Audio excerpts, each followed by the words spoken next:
Today is November 14th. It is 1 p.m. We are at Mount Everett Regional School, Sheffield, Massachusetts. We are interviewing Richard McDowell. His birthday is December 16th, 1964. The people conducting the interview are Armando Batista Cruz and myself, Evelyn Kerr. Recording the interview is Paul O'Brien. We are working with Kevin Williams' 9th grade honors English class. Okay, so I just want to go back in time to see if you can remember anything. And it was did you enlist or were you drafted? So I enlisted in the U.S. Army. There was no draft at that time in the 80s when I went into the military. And why did you join? So I graduated from high school right here at Mount Everett in 1984, and when I left high school, I didn't have a chosen career path at that point. I didn't want to go to college. I didn't have the aptitude at that time. And I was probably more of a technical, vocational type person, but I didn't continue my education, unfortunately. So I spent a lot of time for about a year and a half bouncing around between job to job that wasn't getting me anywhere. So essentially working at a hardware store and onto a parts store. Not that these are menial jobs, but they weren't getting me further ahead in life. So about 2 years after I graduated, I decided it'd be time to maybe make a career choice. So I decided that I'd like to be a police officer at that time. So the best avenue to become a police officer for me seemed to be to join the military. So why did you pick that branch? Did it seem really interesting to you? Or? So the 4 branches that were available to me when I took the, I think it was called the ASVAB tests at that time, I looked at all 4 branches, and I decided on the Army for a couple of things. First of all, I was a large person in reference to my size. Large being, I came out of high school at about 220 pounds from wrestling and so forth. The standards for the 4 different branches were a little bit different according to your weight and height. So I could go into the Marines, I could go into the Army. I wanted to go into the Air Force, to be honest with you, because I thought the training would be better. And from what I had heard, the Air Force had treated their people a bit better, a little bit more human, and they were more apt to possibly give you a better education and maybe a better career paths and choice. So I decided that I'd go into the Army. So I began the opportunity to essentially negotiate with the recruiter at that time. Recruiters, as you may or may not be aware, are essentially salespeople, and they need numbers. So I was looking for the best possible deal I could get in reference to when I would go in the military, what training I would receive, how long my enlistment was, and so forth. So that was the opportunity at that time. Do you recall your first days in service? I do. So in 1985, at the end of the year, I had enlisted around the beginning of November with a due date to go for military training at Fort McClellan, Alabama, in January. So I left on January 8th, and at that time, I had just gotten married about several weeks before, and no children. And I went to Fort McClellan, Alabama. I was picked up at my home by the recruiter that signed me up. Took me to Springfield. I had to take a final physical, and spent the night in a hotel on the U.S. Army's dime. And the next morning, I woke up. I was heading on a plane, and I was heading for Alabama.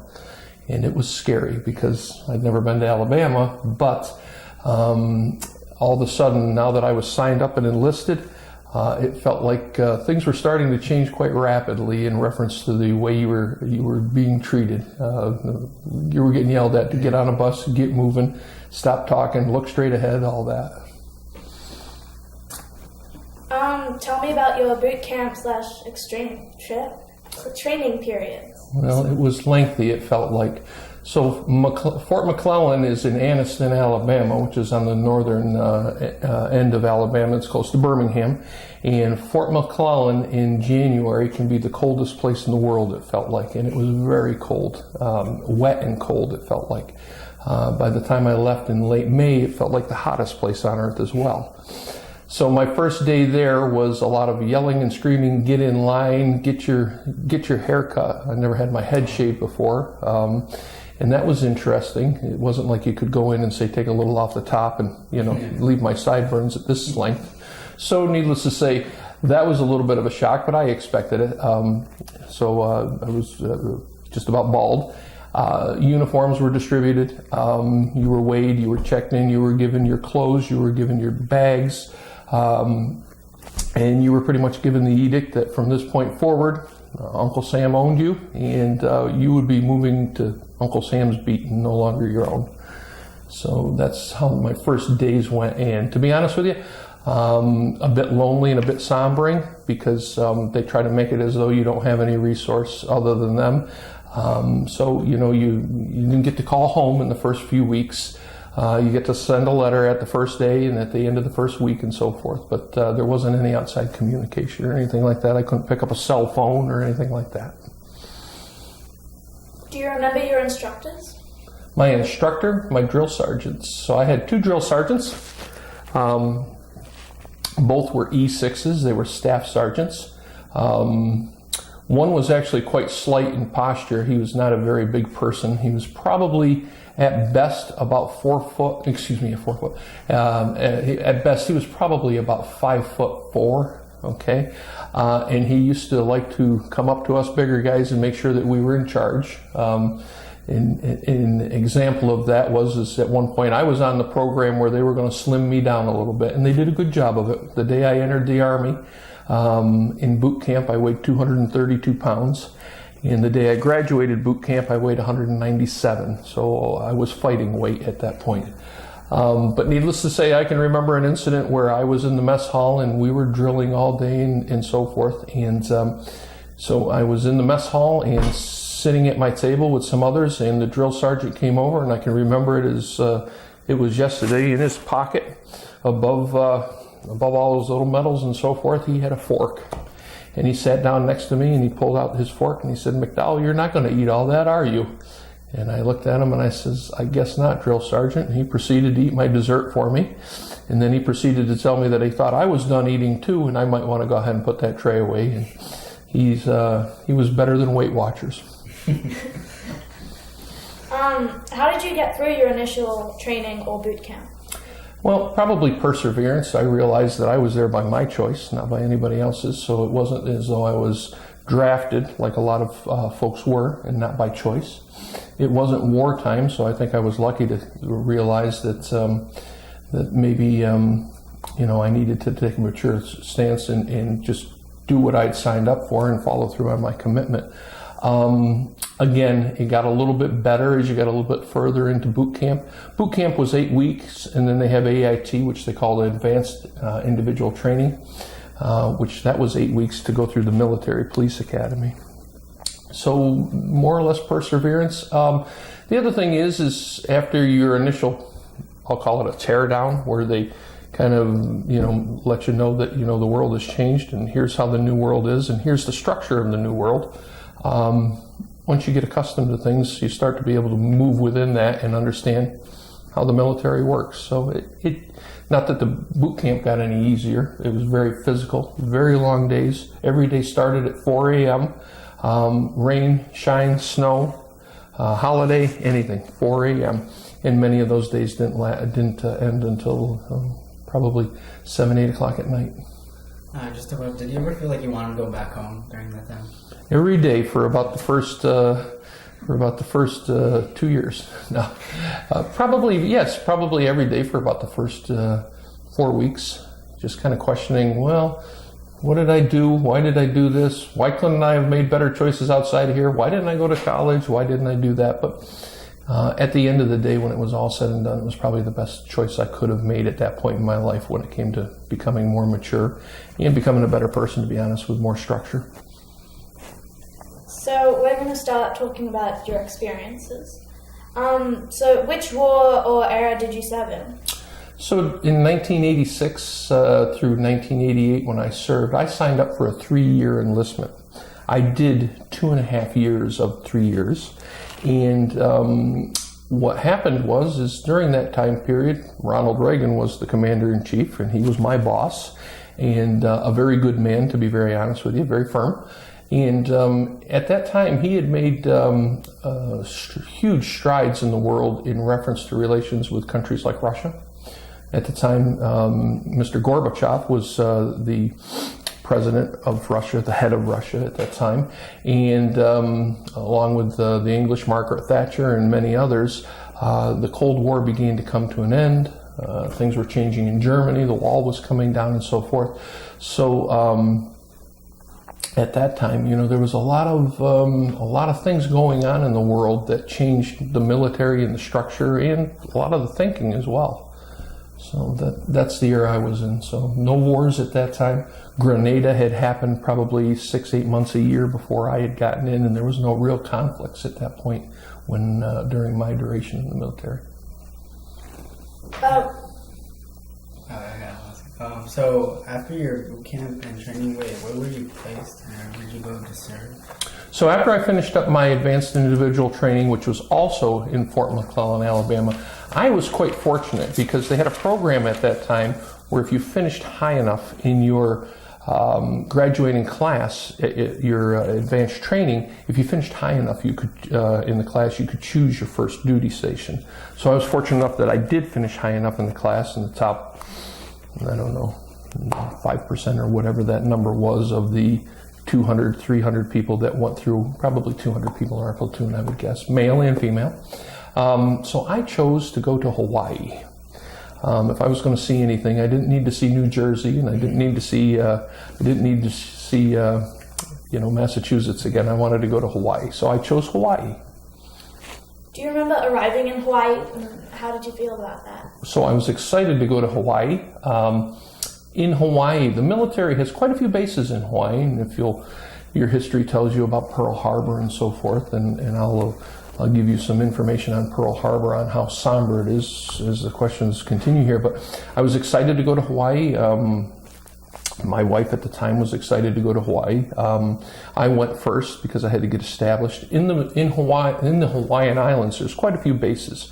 The Marines have several bases, Kaneohe Bay, and a few others on Oahu.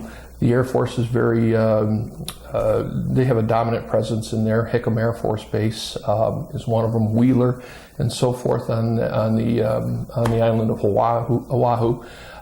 The Army has Fort Shafter, which is where I went to, okay? And they have another base on the north side of the island, and then they have outposts on other islands. And they had an outpost, the Army had an outpost on the big island of Hawaii.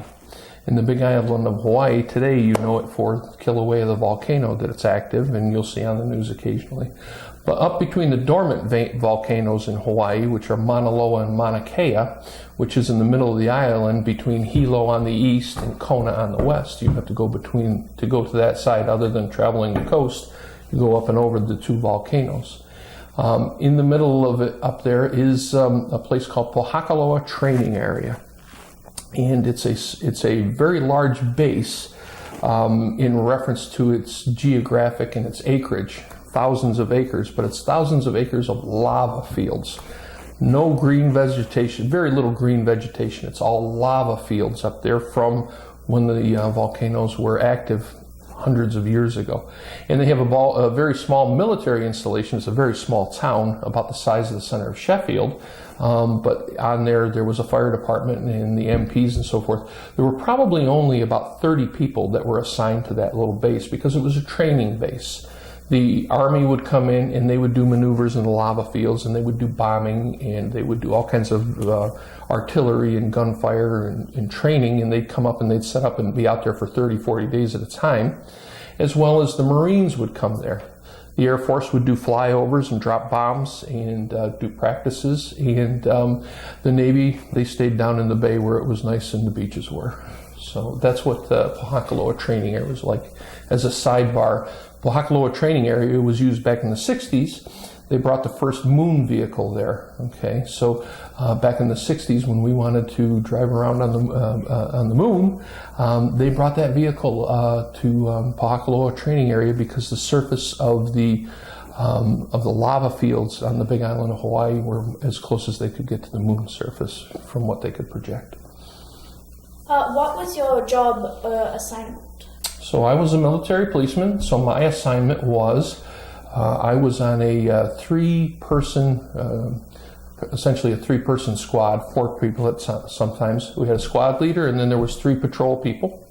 And we rotated, so there was probably a total of 16 military policemen that were detached to this facility, but we would have to cover it 24/7, 365 on a rotation. So one week I'd work 3 to 11, one week I'd work 11 to 7, the next week I'd work days, and it would rotate like that, and everybody rotated so that there was full coverage.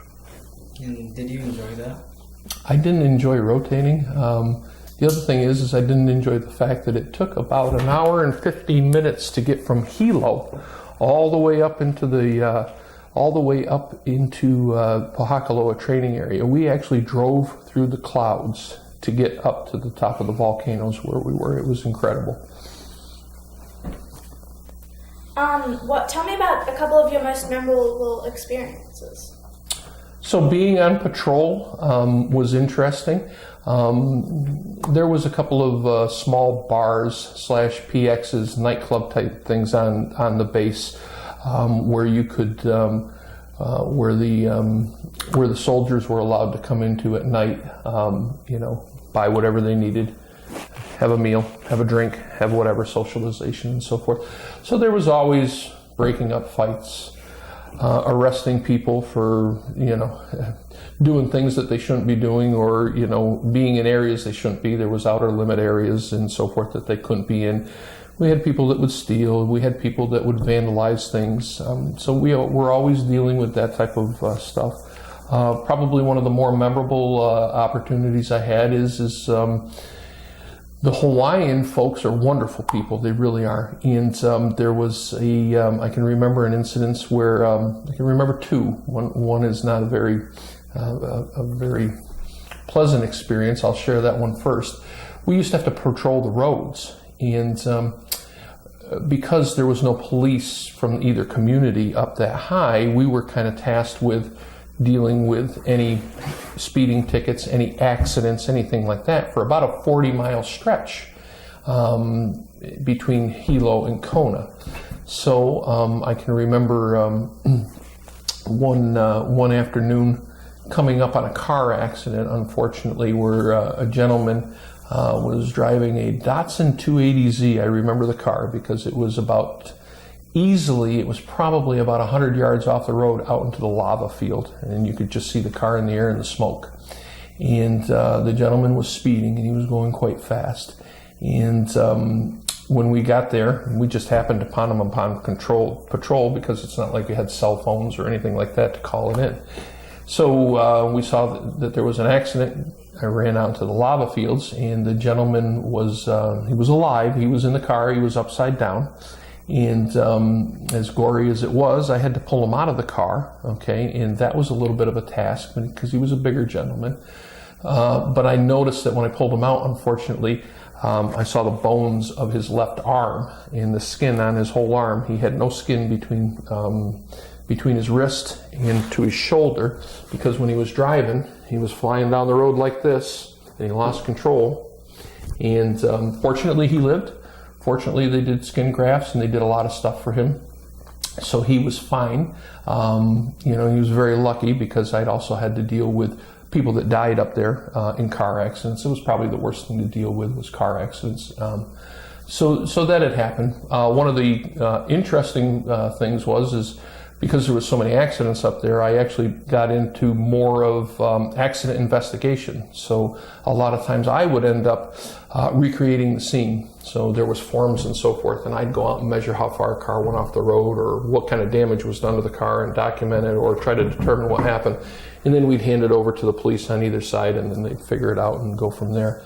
One time we found a person kind of came up on a truck, and there was a lot of shuffling going on in the back of it.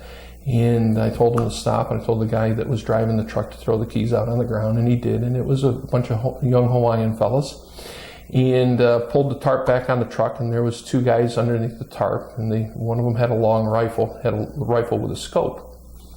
So they were obviously up there shooting. Hawaiian sheep were wild sheep. Wild cows are actually very prevalent in Hawaii, cows that would have broken away from Parker Ranch and so forth, and they become huge, and they live off the vegetation, and there are actually wild cows in Hawaii, so they'd be shooting them. This gentleman was jacking sheep, and he had made a tremendous shot. We had measured it to be several hundred yards, and he shot a sheep. So we did that, and I had the opportunity to go up in a Huey and do a circle path around the place to make sure there was no others, and we arrested these guys and turned them over. But beyond that, it was chasing people that were either stealing or drunk and acting foolish. And so how was your housing like? Was it pleasant? Or? So my housing when I was in basic training was not pleasant because I had a cot and I had somebody that lived above me, and I had two people that lived to the left of me 3 feet away and two people that lived to the right. And you get all the unpleasantries of living close together, and personal hygiene issues others may have. When I lived in Hawaii, it was wonderful because they didn't have base housing on the Big Island of Hawaii. So what they would do is they'd give you a stipend, an allotment, so that you could rent a home in the community. So it was actually a healthy amount of money at the time. It was like $600 a month, okay, which doesn't buy you very much today. But in Hilo, Hawaii in 1986, $600 a month coupled with another $50 out of my paycheck got me a condo unit in the tallest building on the island at that time. It was called Bayshore Towers. It was in Hilo Bay. And it got me a 2-bedroom, 2-bath, lanai overlooking the ocean in Hilo Bay condo, and it was wonderful. I was very fortunate to get it. All utilities were included, and it had a swimming pool downstairs. And it was a really nice place to live. A little bit more expensive. A lot of people would take their allotment if they got their $600 and they'd live on 3 and put 3 in their pocket, but they weren't living in the best situation. I wasn't really as worried about pocketing money as I was enjoying the experience. Were you awarded any medals or citations? So, kind of some normal stuff, sharpshooter for marksmanship and so forth. I believe I received a ribbon at some time for some act that I did on patrol in helping someone or something like that. But that was predominantly it. Nothing, and then there was, service in the Pacific Theater, in the Pacific, you got a special ribbon for that. But that's all I really attained in my 2.5 years. And what was your food like? And did you have enough supplies? Food? So in basic training, as I kind of told you about my drill sergeant, food was a little bit short if you were a big guy. Generally, we worked off C rations. There was a lot of times when we would go out into the field, what they call bivouac. We'd go out and live in the field for 3-4 days or a week, and that wasn't really all that fun because it was cold and it was usually wet. But that was C rations, and they'd bring food out that was hot and so forth. But in the C rations were generally, some of them were 20 years old. They had dates on them and stuff. They had some old stuff they were looking to get rid of. So that wasn't bad. In basic training, I have to say that some of the food that I ate in Alabama, I'd never had. Jambalaya and crawfish and stuff like that. Very tasty and spicy food that I wasn't used to. I can always say that the food in the Army that was prepared and you went to a mess hall was always very good. Beyond that, when I was stationed in at Pohakaloa, they did have a small mess hall. They would feed you breakfast or they'd feed you lunch, but there was no dinner or anything like that. Did you ever feel pressure or stressed? Yeah, quite a bit.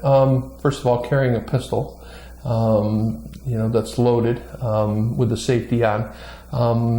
It kind of made me nervous in the fact that, there were people that, if you ended up having to subdue them in any manner, okay, there's the threat that they're always going to go for your weapon. It happened to a gentleman that I was with, that I was stationed with.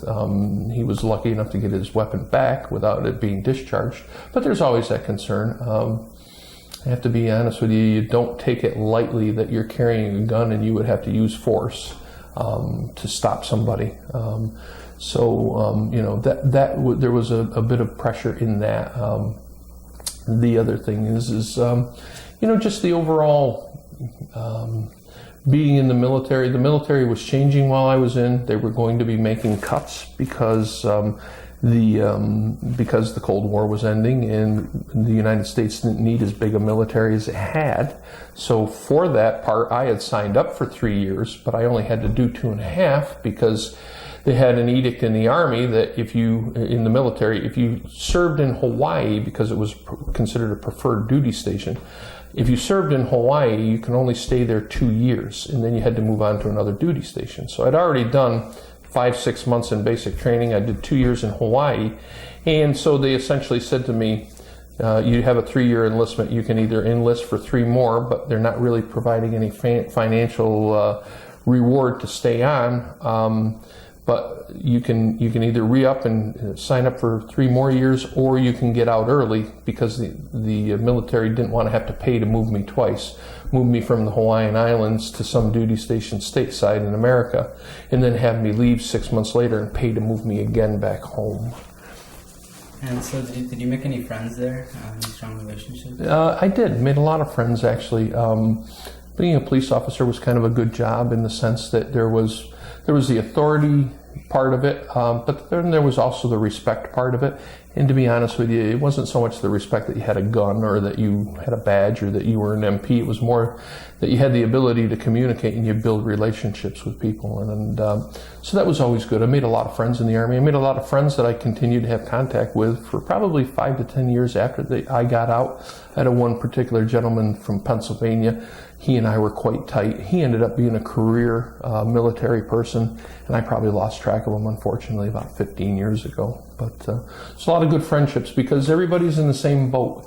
The one thing that people don't realize is in some cases, being in the military is not financially advantageous. You're not in the military because you're looking for a bonus or a huge amount of money. It can be very tight, particularly if you have a family or something like that. There's good benefits, but the problem is that money's still tight. You're making a wage that is fixed for whatever your rank is, but you live in different communities, and the scale of living or the cost of living in different communities is much greater, and sometimes the military really didn't pay attention to that. So if you're living in Hawaii and you're getting a stipend to live there, that's helpful, but then your base costs are a lot higher because they have to bring in a lot of the products from the mainland because, let's face it, they make detergent in the mainland, and the things that you think about, toilet paper, all these type of things that are packaged, well, they're not made on the Hawaiian Islands. The Hawaiian Islands will provide you with nuts,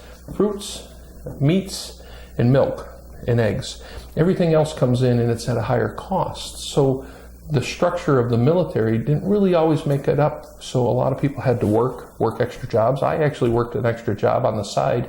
Not at a store or anything, but I actually would fix people's cars because I'm quite mechanical. So I made money on the side tuning up guys that I worked with's cars or fixing them and stuff like that. Sometimes I'd buy a car, fix it, and sell it. So there's a little bit, sometimes it's a little bit tough for a military person, particularly if you're not a person of rank. How did people entertain themselves? Like, what did you do for fun?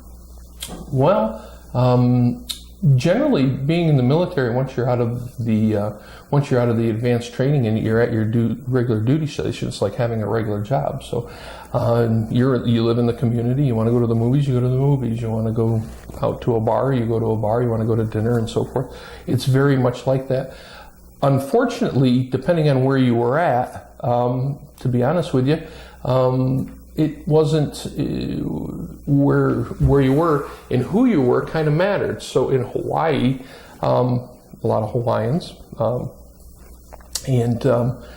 sometimes the Hawaiians were still had issues with the fact, particularly the older Hawaiians, that maybe they didn't want to become a state in one of the United States and so forth. So there was a little bit of not hostility, but you weren't engaged as well with them. I did notice, probably for the first time, and it kind of took me off, it didn't take me off my feet, but it was the first time I'd ever experienced bigotry, was actually in Alabama. I was in my platoon, or my squad.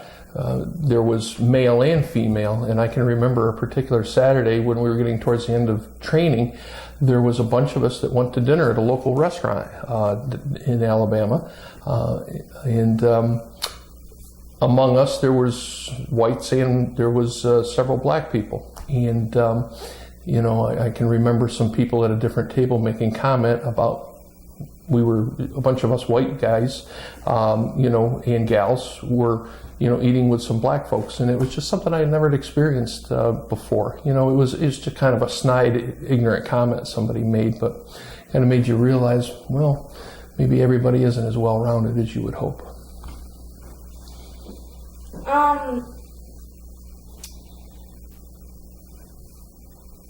What did you do when you were on leave? So generally when I was on leave, you get 30 days a year. I came home twice during my 2.5 years. The first time I came home was between my basic training and between going to my first duty station. And then about 1.5 years into my first duty station, I came home for Christmas with my wife and my infant daughter so that my family could meet my daughter.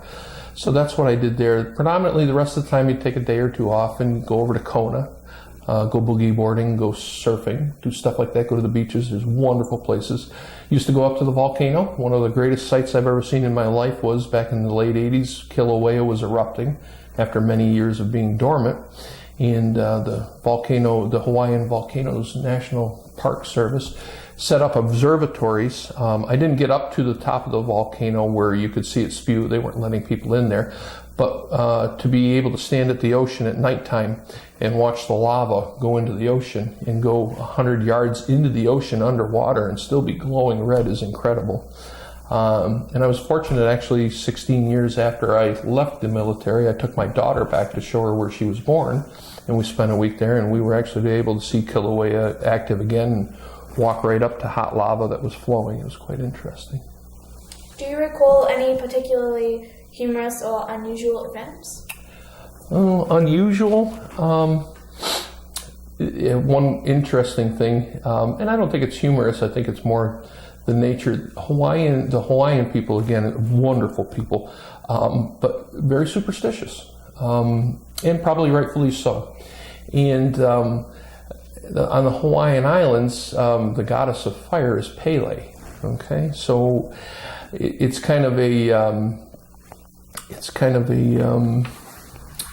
a known thing among Hawaiians that you don't take lava rock off the island of Hawaii, or else you're going to have bad luck.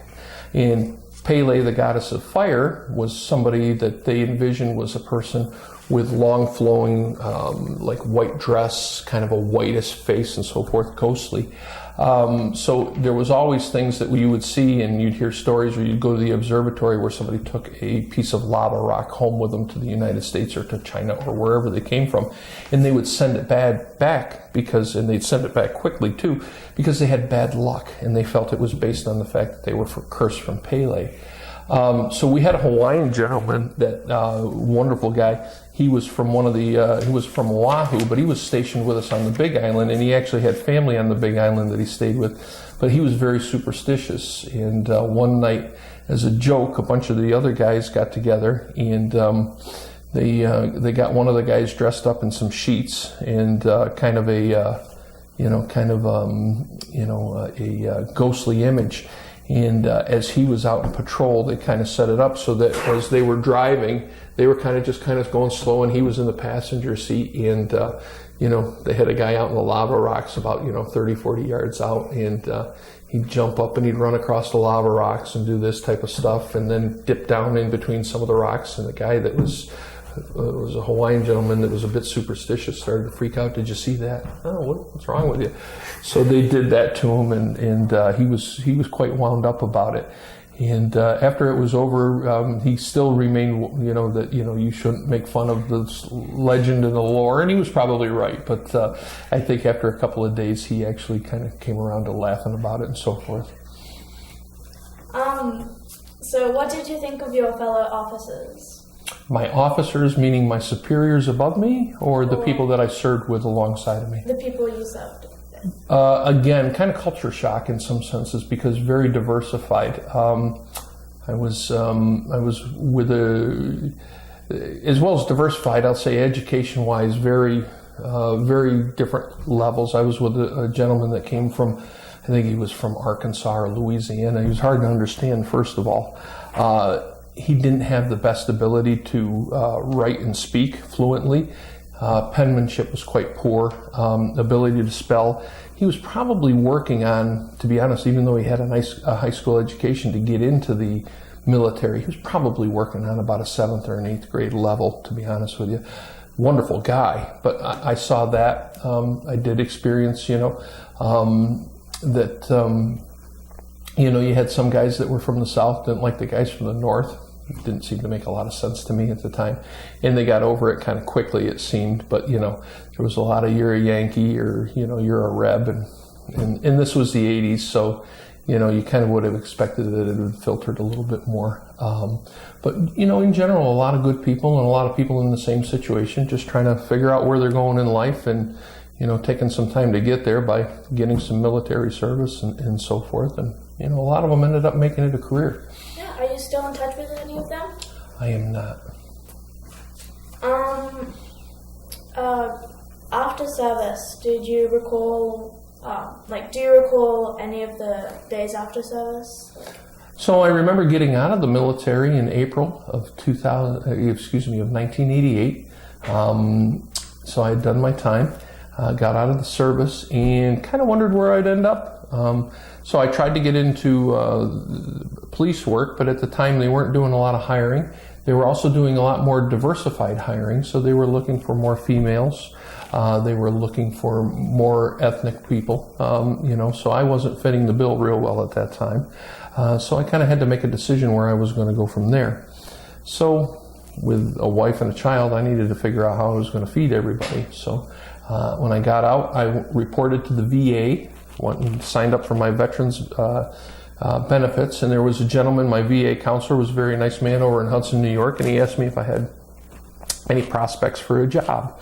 And I told him at this point I had just gotten out and was looking, and I did go around and look for some jobs, and I was finding that the jobs were no greater than what I had left 2.5, 3 years earlier in reference to the pay in the future. So I do say that my military service kind of got me a leg up on other places to go to work. So the gentleman recommended 2 places in Connecticut near where I was living that he could get me a quick interview with, and if I had interest, I could go there to interview. So he told me I could go to Conrail, which was the railroad at the time, or I could go to a company called Pfizer, and Pfizer is in Canaan, Connecticut, and it's a branch of the pharmaceutical company at the time back in 1988.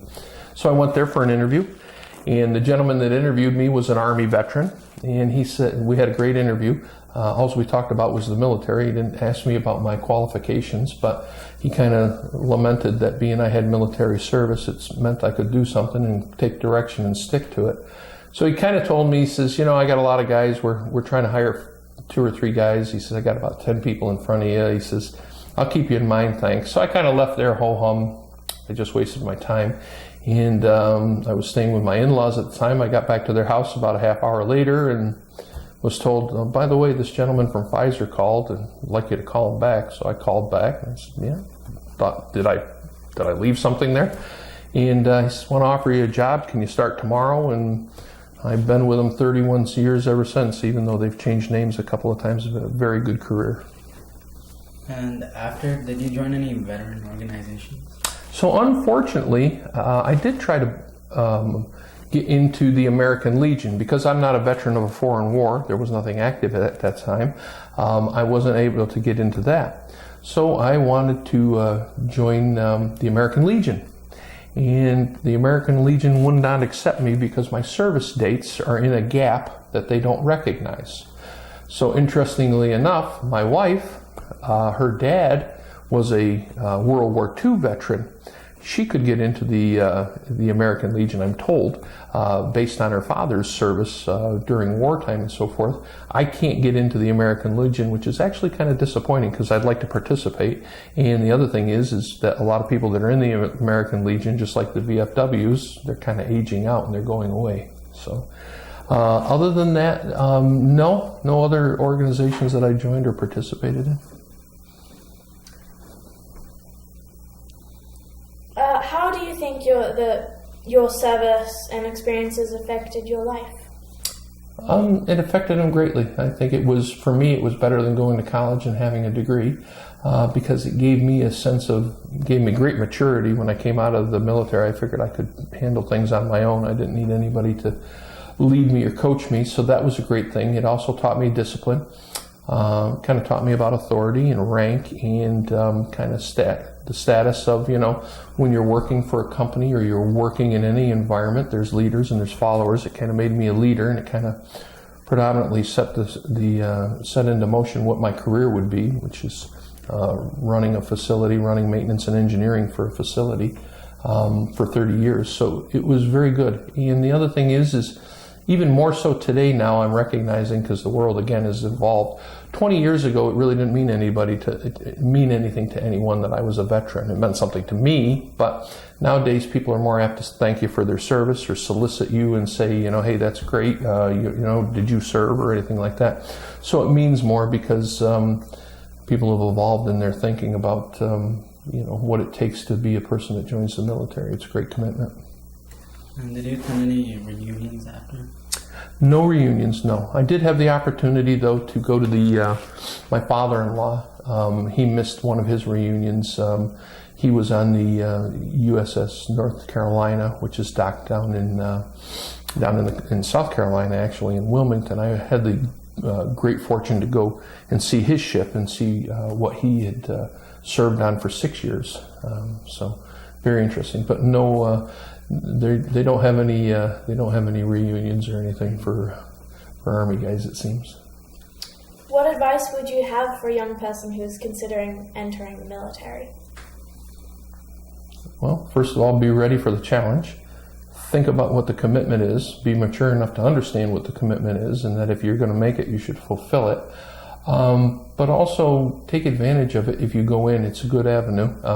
If you're not a college type person or a vocational person or somebody that's working towards a skill, it's a good endeavor, but take advantage of it in the fact that you can get an education while you're in there. And an education doesn't always mean having a degree.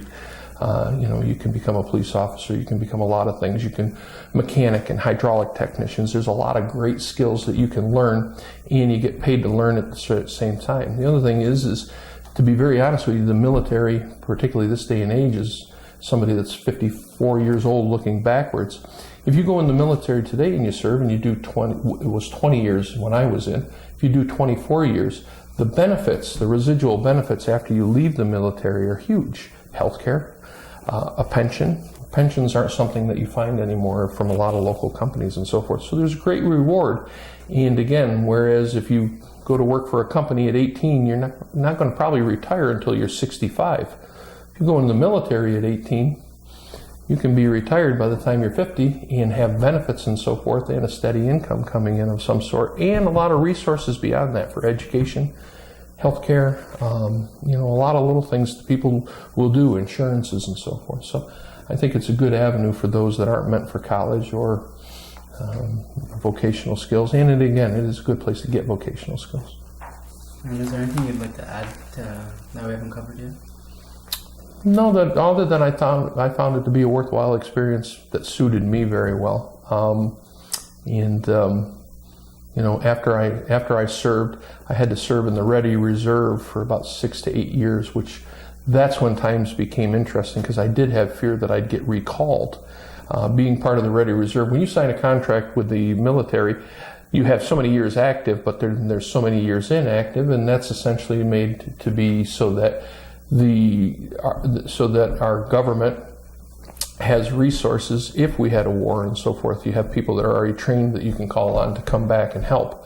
kind of like you have a reservist now that gets activated. Well, the Ready Reserve puts people that leave the military permanently in a status that we can still call you back. And after I got out, there was a lot of activity going on around the world, and I don't exactly know some of the places, but there were things happening in Afghanistan and other places that made me nervous that I would get called back after 3-4 years of being inactive and owning a home and being somewhere else, that I might have to go back and suit back up.